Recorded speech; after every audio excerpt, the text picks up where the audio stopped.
Hey everybody, thanks for tuning in. I'm George Connelly with Scratch Golf Tips, and today we're going to be talking about golf goals, how you can set them correctly, and how you can work to achieve them.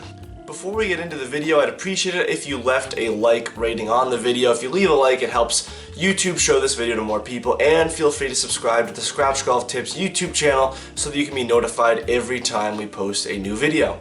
So I'm going to be talking about SMART goals for a little bit here. I'm not talking about intelligent goals, I'm talking about SMART, which is an acronym. So it has S.M.A.R.T. So let's talk about what each of those letters stand for and how it can apply to your golf game. So the S here stands for specific. So we're going to want to set a specific goal, not just a generalized goal of, hey, I want to get better at golf. Find something that you can really track, like a numerical value. Hey, I want to hit 50% of greens and reg over my next 5 rounds. I want to lower my handicap by 5 points in the next 6 months. Something like that. You want to be specific, so hone in specifically on what this goal is. Next, it needs to be measurable. So like I just said, you have to have some type of way to quantify your progress over time. So if you say, I want to be the best golfer, okay, best golfer at your club. Even if you want to be the best golfer at your club, how can you measure that? It's very difficult to do so. So find something with quantifiable stats. Fairways hit, greens and regs, putts and around. Handicap is the most common one.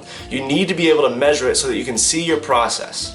The A in SMART stands for attainable. It can be very easy to set a golf goal that is not attainable. If you're a 25 handicap and you want to get down to a 5 handicap by the end of the season, it's very unlikely that you can do that unless you have great people surrounding you. So try and set something more attainable, and then once you get to that, then you can set another goal atop of it.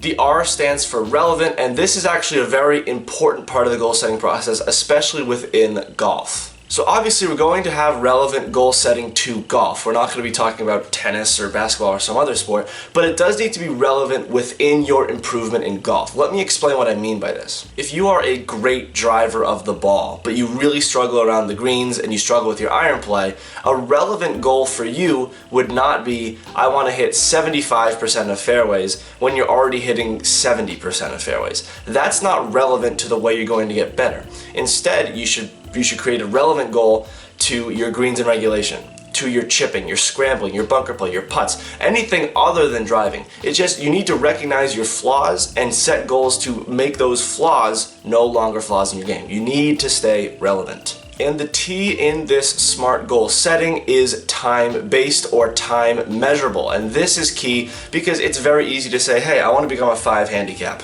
And you're 12 right now, and then you don't put time on it, and then you just sit back. And nothing happens. You don't make progress, you don't have any motivation to make progress. But if you say, I want to become a 5 handicap 6 months from now, I want to become a 5 handicap before first frost and I can't play golf anymore. Well, now there's some urgency there. There's urgency to go out and practice, to go out and play, to go out and seek help, to improve those scores and lower your handicap. So make something time-based to really dial yourself in and give yourself that extra push to achieve the goals that you set.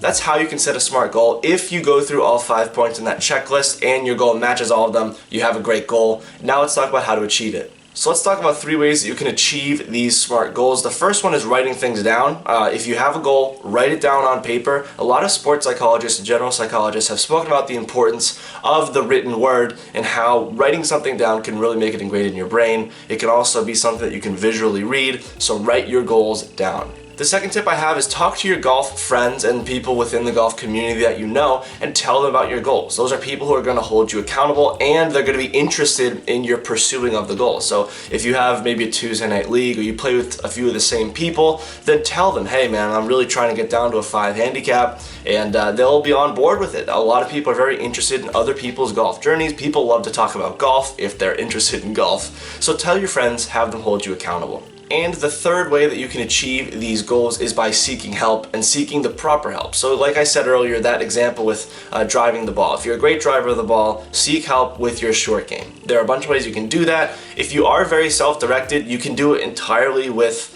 just your own knowledge, just practicing. There are also a ton of online platforms like Scratch Golf Tips and many others that can give you tips, drills, advice that you can work off of. There are plenty of directors of instruction and great golf teaching professionals who offer online lessons, so if you're interested in that, you can do that. And obviously, there are local golf head pros in your area that you can take lessons from. So whatever way you deem fit, whatever way fits your golf style best, seek help and practice.